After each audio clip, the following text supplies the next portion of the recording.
Bienvenidos al programa Mirada Cultural, gracias a la Corporación Cultural de Ancud, su presidente, don Carlos Gómez Miranda, a este maravilloso canal, Canal Regional, Canal del Sur, y hoy los invito a que podamos recorrer esta maravillosa historia que hay dentro del Museo de Ancud.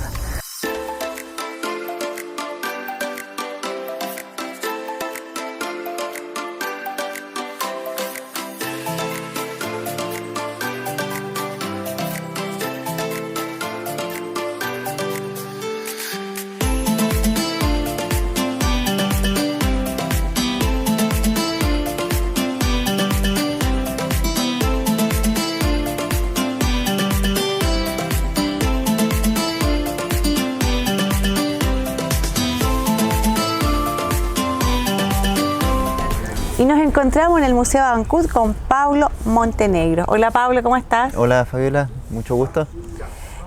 Bueno, nos ven desde Chillán a Coyhaique. Quiero que nos puedas contar cuándo se inicia el museo. ¿Qué objetos podemos encontrar en el museo? Podemos apreciar a nuestra espalda que está la goleta Ancud. Sí. Hay muchas cosas, mucha historia, y quiero que le puedas contar a los televidentes lo que pueden apreciar llegando a la ciudad de Ancud y a este bellísimo museo. Sí, bueno, primero saludar, que bueno que se esté dando el espacio a mostrar el museo acá, el Museo Regional de Ancud, un lugar que tiene más de 45 años de historia.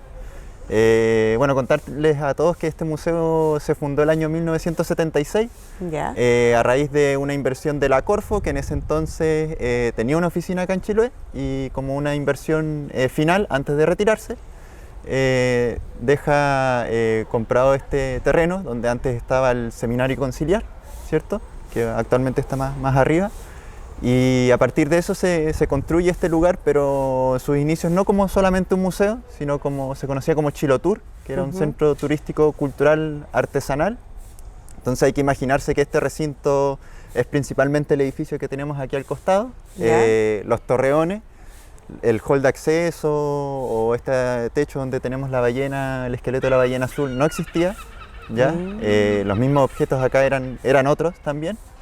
Y bueno, en su inicio también estos torreones estaban habitados por artesanos que trabajaban ahí, vendían sus productos. La biblioteca se encontraba también acá en un piso de la planta baja, donde hoy en día tenemos una sala de exposición. Entonces hay que entender que esto era como un centro turístico, cultural, claro, todo junto, digamos.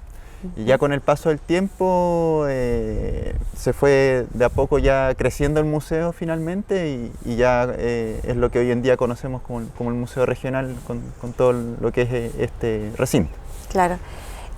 Pablo, me llama mucho la atención, hay objetos muy antiguos, 1925, un perol. ¿Cómo fueron obteniendo estos objetos? Bueno, generalmente los inicios de los museos, como algo general, parten como, por así decirlo, con una colección o un conjunto de objetos fundacionales. Claro. Que son como que le dan el inicio. Y en este caso el museo se origina a partir de la persona que fue el primer director, que es el padre Audelio Borges, ¿ya? Que él era profesor, trabajaba en el Seminario Conciliar, y él era muy interesado con sus estudiantes incluso en salir a recolectar por los sectores, en los campos, los sectores rurales, objetos, artilugios, podríamos decirle, y entre todos esos años que estuvo haciendo eso, fue formando de a poco como su propia colección. A veces exhibía, tenía actividades públicas, qué sé yo, y cuando bueno, se generó lo que es la inversión, la construcción del museo, él donó su colección, digamos, y con eso este museo partió, ¿ya? Lo que sí podemos decir es que de ese periodo, de esa primera colección de objetos fundacionales, no tenemos toda la información de la procedencia, por ejemplo. Ya en eso hay que ser como igual decirlo, que no hay la información exacta, por ejemplo, de algunas piezas arqueológicas o de otros objetos, ¿ya? Pero sí lo importante es que hoy en día los tenemos resguardados con un alto estándar, digamos, en los depósitos del museo. Algunos están en exhibición, Y la idea justamente es conservarlo y con el tiempo han ido ingresando a través algunas de investigaciones, de proyectos, donaciones o incluso compras, ¿ya? Pablo, ¿cómo se financia el museo? Bueno, este museo en sus inicios, como decía, fue con platas estatales, dependía de la DIVAM, lo que antiguamente era la Dirección de Biblioteca, Sí. Archivos y Museos, Claro. ¿ya? Del Ministerio de Educación. Y ya el 2017, me parece, 2018, por ahí ya con la creación del nuevo Ministerio de las Culturas, todo lo que las instituciones de la DIVAM, pasamos a llamarnos Servicio Nacional del Patrimonio Cultural. Ya. Entonces, desde ahí se hace ese traspaso institucional y nuestro museo está dentro de este servicio del patrimonio cultural.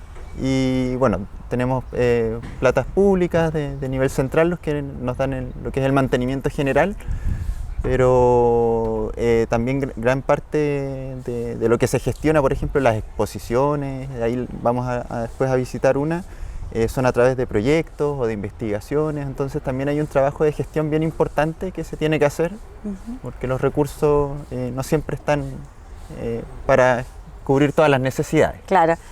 Bueno, ahora que nos ven desde distintas regiones, yo soy turista, Pablo. Hagamos esto como que fuera turista. ¿Qué me ofrece el museo acá para poder visitarlo? Bueno, el museo de partida es un pequeño parque cerca de la Plaza de Ancud. Aquí Sí. mismo estamos en una pequeña área verde con una vista a la bahía bastante bonita, bien importante para la gente que nos visita. Tenemos 2 salas de exhibiciones. Ya. En este momento la muestra principal, que es la muestra permanente, que está, como su nombre dice, todo el año Sí. tal cual la vemos. Ujú. Y también donde les comentaba que antiguamente estaba la biblioteca y una sala de exhibición temporal, que en este momento hay una exposición dedicada a la quilineja, ya que es una planta muy importante para los Sí. bosques. Y también tenemos una sala de microcine, ¿ya? Ya. Entonces cada cierto tiempo tenemos programación de películas, muestras de cine, documentales, que eso también lo vamos promocionando cada cierto tiempo y obviamente todo lo que se hace acá es gratuito, no tiene ningún tipo de costo, como somos un espacio público, tiene que ser así. ¿Cuál es la época más fuerte en visitas en el museo? Bueno, en cantidad de visitantes el verano. El verano siempre requiere mayor preocupación en la atención de público, en el aseo del lugar, el mantenimiento del edificio, pero también en invierno no deja de ser intensa la actividad, sobre todo por ejemplo en los meses de mayo, donde se nos juntan fechas importantes como el Día de los Patrimonios, el Día Internacional de los Museos. Claro. Y en invierno sobre todo el fuerte está en las delegaciones de estudiantes. Ya. Ahí es como que centramos la atención y ahí ya, si bien la cantidad de visitantes no es la misma que tenemos en enero o en febrero, donde proporcionalmente es mayor, pero sí es igual de intenso el trabajo en la que es atención de público, porque ya se enfoca de otra manera, digamos. Claro, porque acá en el museo podemos apreciar unas rocas gigantes, que es, no recuerdo el nombre, Roca piedra ágata. la ágata, es una piedra preciosa. Sí, ¿eh? sí. Y esas piedras, por ejemplo, tenemos también una trilla, tenemos objetos de distintas especies, acuática, terrestre, es como diverso el museo, tiene como un abanico de muestras acá.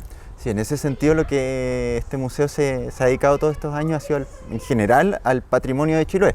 Entonces ahí es importante igual decirlo que por un lado podemos llamar patrimonio cultural a todos los objetos que tienen relación con la creación del ser humano, ¿ya? Pero también está el patrimonio natural. Entonces ambos son igual de importantes y no los podemos ver como de una manera separada. Entonces de alguna manera están acá justamente por la importancia que tienen. ¿Sabes qué, Pablo, que me llama mucho la atención? No solamente acá, lo he visto en otras partes, es esa torre, que es como una torre medieval, y me llama la atención, esa torre la construyeron, ¿cuál es el propósito de esa torre? ¿Qué función cumple? Bueno, como les comentaba, estos torreones, que son 7, que están Sí. rodeando el museo, se construyeron el año 1976 Nos preguntan harto eso, Sí. así que no, súper bien, Fabiola. En ese sentido, bueno, decirles que son torreones que se construyeron en esa época es como un guiño, por así decirlo, a los torreones de Valdivia, que sí son históricos de la época antigua, colonial, Claro. ¿cierto? Pero estos torreones son contemporáneos, podríamos decir, o sea, son de hace 46, 47 años atrás. El material construido es piedra cancagua, que es el mismo con el que se construyen las fortificaciones. Entonces, por eso da la sensación de que fuesen antiguos. Nos preguntan harto eso. Sí. Y bueno, justamente, como les decía, en sus inicios trabajaban artesanos, artesanas ahí, como sus talleres, ¿cierto? Pero dadas las condiciones de humedad, con el paso del tiempo, ha sido complicado tenerlos habilitados, así que en este momento no están cerrados, ¿ya? Igual nos preguntan harto si se puede pasar, pero no, en este momento no se dan las condiciones para eso. Pero claro, sigue siendo un atractivo, como una imagen bien importante y referencial de lo que es este museo y el centro de la ciudad igual. Me llama poderosamente la atención porque es como las torres de Escocia. También la podemos apreciar, la misma torre, versión más maqueta, en el fuerte San Antonio. Claro. En la entrada también, pero está como más chiquitita. Sí, bueno, igual en términos de históricos, acá no se dio la construcción como de torreones asociadas como a las fortificaciones. ¿Ya? Sino como que la arquitectura de fortificaciones generalmente son como las de agua, que son como Claro. murallas, ¿cierto? Los polvorines, bodegas quizás, pero no torreones como estos, sino como les decía en un principio, es más como un guiño arquitectónico de cuando se construyó este recinto a los torreones de Valdivia, que sí son de monumento histórico y corresponden a la época. Yo los encuentro maravillosos y me llama poderosamente la atención, y yo creo que a los televidentes también, porque es precioso. Veo 2, 3, son 7 meses. Son 7, sí. Muy lindo. Pablo, para los televidentes que vienen ahora en época estival, ¿en qué horarios pueden visitar el museo? Bueno, el museo está abierto de martes a domingo, ¿ya? Los lunes siempre cerrado. Ya. Ya eso hay que decirlo para que no se lo tomen como sorpresa. Claro. O que no estemos acá, si estamos trabajando, solamente que aprovechamos de organizar la semana. Y bueno, los horarios son de martes a viernes de las 10 a las 5 de la tarde, horario continuado, ¿ya? Y los sábados y domingos de 10 a 4 de la tarde, horario continuado. Ya. Así que hay harto chance Sí. y harto tiempo para venir a visitar. Generalmente las visitas son, si uno quiere ver todo tranquilamente, por lo menos contar con una hora, con eso ya te vas con una buena experiencia de recorrido para hacerlo tranquilamente. ¿Con cuántas salas contamos para que el visitante pueda ver en el museo? Bueno, son 2 salas de exposiciones. ¿Ya? La principal está en el segundo piso, hay otra sala en la planta baja. Bueno, a lo largo del pasillo que conecta estos 2 pisos también hay otros objetos relacionados con el mar, embarcaciones muy importantes para Chiloé.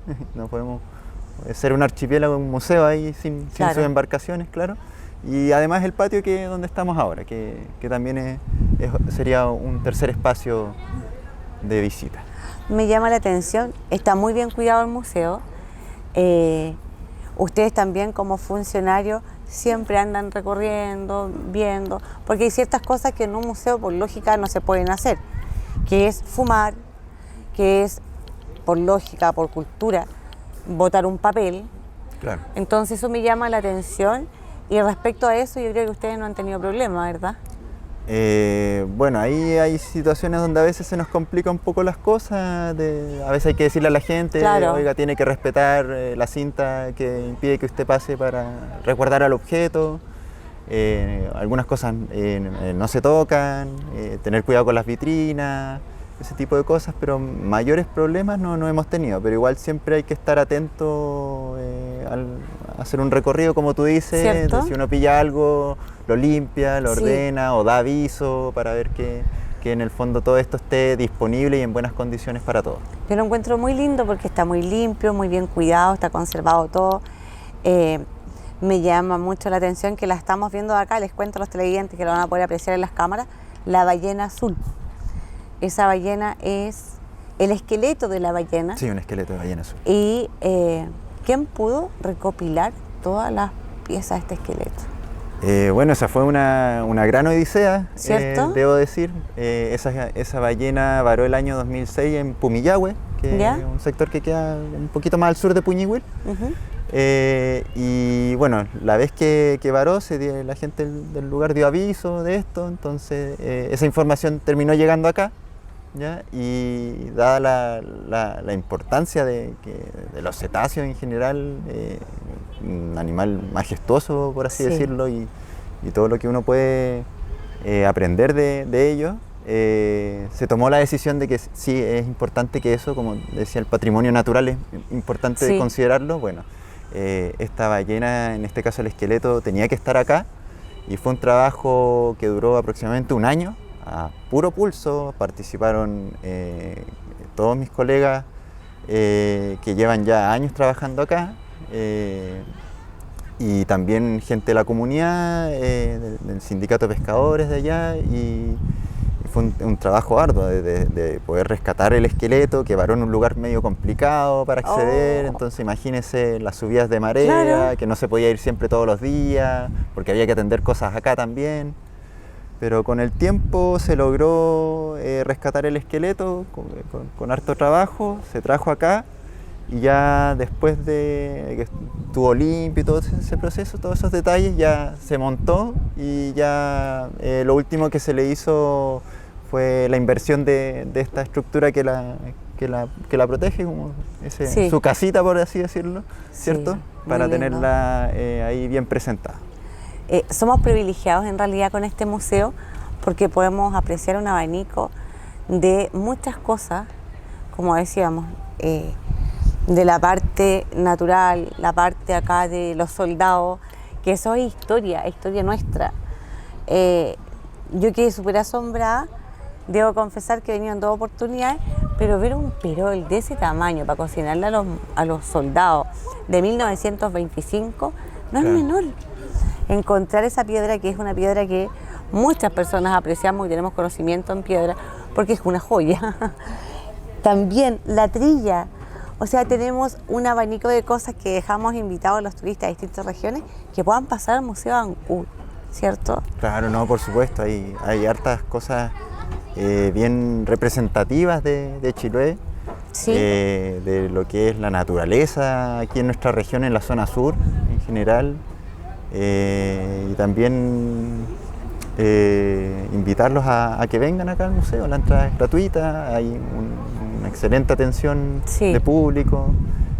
Cada cierto tiempo estamos haciendo alguna que otra actividad de extensión, algún lanzamiento de libro o muestras de cine, que, como les decía, y todas las bondades que nos ofrece poder acercarnos, darnos un poquito de tiempo para conectarnos con algo de nuestra historia. A veces lo que se exhibe acá, mucho para quienes vivimos acá en la zona, esto también a veces está en nuestras casas o Claro. en nuestros familiares, que oiga, yo con esto me crecí, o esto mi papá lo usaba, o escuchaba estas historias. Entonces darle un espacio de eso en nuestras vidas, creo que igual es súper importante, y sobre todo para el museo en ponerle el valor, y que en el fondo eso también signifique conocerlo y cuidarlo, ¿ya? Sobre todo cuidarlo, Sí. porque si eso no se cuida, uno no lo toma en cuenta, es complicado que se preserve de buena manera. Pablo, también te quiero hacer una consulta. ¿Podemos apreciar acá en el museo algo de la etnia huilliche? En este momento la exhibición permanente no tiene una vitrina, digamos, que diga aquí está el pueblo huilliche, pero sí hay elementos de los sitios arqueológicos, por ejemplo, ¿Ya? que nos hablan de sus antepasados, sus ancestros. En este momento tenemos la exposición de la Quilineja, donde hay varios objetos hechos por artesanos y artesanas de origen indígena, ¿cierto? Claro. Tenemos la exposición de una vitrina con los objetos de Raquel Aguilar, que ella es una mujer artesana de Quellón, del sector de Yaldá, que fue Premio Excelencia de Artesanía Indígena el año 2020. Hay muchos objetos de la familia Marilicán, que es una familia que se dedicó por muchos tiempos, generaciones, a lo que es el tejido en Quilineja, que ellos son originarios del sector de Yanco, Ya. ¿cierto? Entonces, si bien no tenemos una vitrina que diga Pueblo Huiche así tan literal, Claro. Si uno se da el tiempo de recorrer y ver, por ejemplo, quién hizo determinados objetos, nos damos cuenta que sí, de alguna manera sí están. Ujú. Ahora, pueden haber más cosas, claro, pero tampoco tenemos el espacio en este momento para poder exhibirlo todo, porque hay que entender que en un museo lo que se exhibe, en nuestro caso por lo menos, no es la totalidad de nuestros objetos, no es Claro. la totalidad de la información, pero cada cierto tiempo, por eso para nosotros es importante contar con esa sala de exhibición temporal, porque cada cierto tiempo vamos actualizando o trayendo cosas nuevas que uno puede dar a conocer. Pablo, a nuestras espaldas podemos ver la goleta Ancud. A los televidentes que nos ven de distintas regiones, ¿qué nos puedes contar sobre esta maravilla que tenemos a nuestra espalda? Bueno, la goleta Ancud es un barco, una embarcación sumamente importante en lo que es la historia de este territorio, con una importancia nacional también. Esto que tenemos atrás es la segunda réplica de la goleta Ancud, una réplica a escala real, ¿cierto? El tamaño original que tenía, las características igual.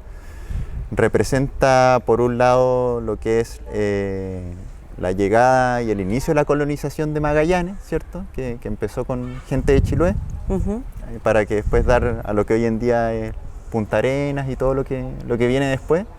Pero también representa el conocimiento de la carpintería de Rivera, ¿ya? Que en ese tiempo Claro. Ancud era un centro muy importante, por un lado, de producción maderera.